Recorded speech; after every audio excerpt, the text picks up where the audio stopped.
हर हर महादेव। जय नीम करोली बाबा, जय श्री राम, जय बजरंग बली। नमस्कार दोस्तों, एक बार फिर से आप सभी का स्वागत है आपके अपने चैनल रिंकी स्टोरीज में।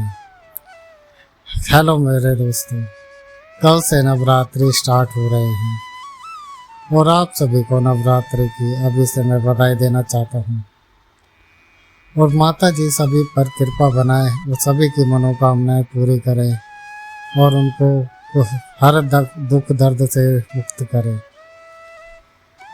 तो आइए सबसे पहला दिन शैलपुत्री माता, तो नव दुर्गा की रूप में सबसे प्रथम स्थान पर पूजी जाती हैं शैलपुत्री माता।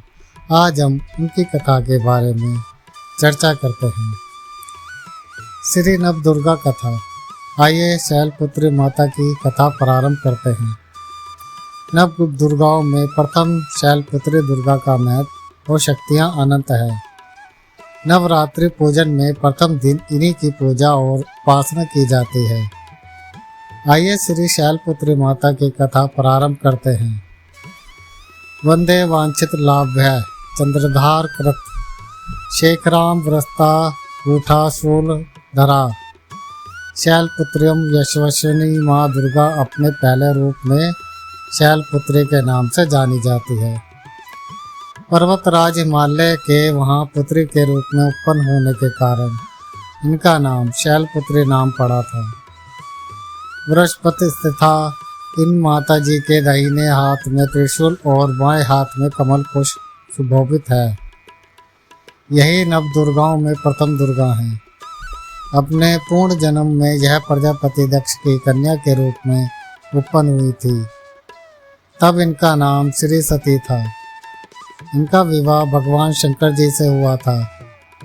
एक बार प्रजापति दक्ष ने एक बहुत बड़ा यज्ञ किया। इसमें उन्होंने सारे देवताओं को अपना अपना यज्ञ भाग्य प्राप्त करने के लिए निमंत्रित किया, किंतु भगवान शंकर जी को उन्होंने इस यज्ञ में निमंत्रित नहीं किया।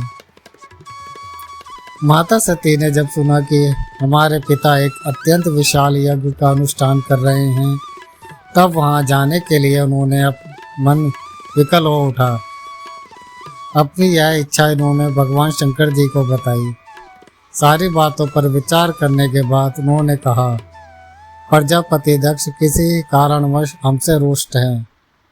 अपने यज्ञ में उन्होंने सारे देवताओं को निमंत्रित किया है।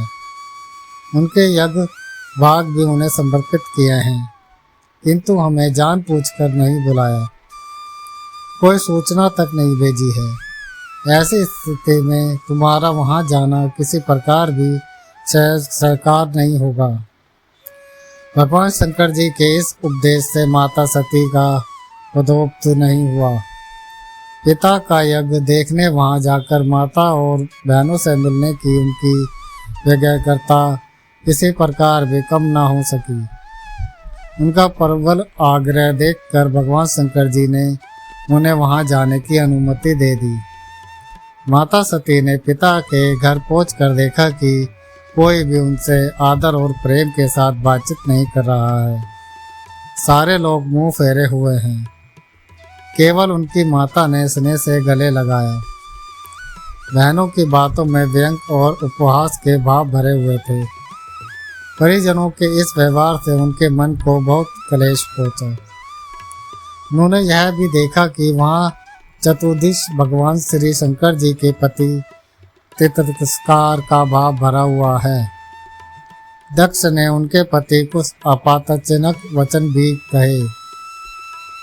यह सब देखकर माता सती का हृदय क्षोभ, ग्लानि और क्रोध से अत्यंत हो उठा। उन्होंने सोचा, भगवान श्री शंकर जी की बात न मानकर यहाँ आकर मैंने बहुत बड़ी गलती की है। वह अपने पति ग्रहण भगवान श्री शंकर जी के इस अपमान को सह न सकी। उन्होंने अपने उस रूप को क्षण वहीं और योग अग्नि द्वारा जलाकर भस्म कर दिया। वृक्षपात के समान इस दारुण दुखद घटना को सुनकर भगवान शंकर जी ने क्रोध हो अपने किरणों को भेजकर दक्ष के उस यज्ञ को पूर्णतः विध्वंस करा दिया। माता सती ने योगा अग्नि द्वारा अपनी शरीर को भस्म कर अगले जन्म में शैलराज हिमालय की पुत्री के रूप में जन्म लिया। इस बार वह शैलपुत्री नाम से विख्यात हुई। माता पार्वती जी हेमवती भी उन्हीं के नाम हैं। उपनिषद की एक कथा के अनुसार इन्हीं ने हेमवती रूप में से देवताओं का गर्भभंजन किया था। शैलपुत्री देवी का विवाह भी भगवान श्री शंकर जी से हुआ। पूर्ण जन्म की भांति इस जन्म में भी वह भगवान शिव जी की अर्धांगिनी बनी। इस प्रथम दिन की उपासना में योगी अपने मन को मूलाधार चक्र में स्थित करते हैं। यहीं से उनकी योग साधना का प्रारंभ होता है। और अब समय आ गया है विदाई लेने का, और विदाई लेने से पूर्ण समय है रोजाना की प्रार्थना का। और मैं यही प्रार्थना करना चाहूँगा कि भगवान और माता जी माँ दुर्गा सभी को समृद्धि और सद्बुद्धि की प्राप्ति कराएं।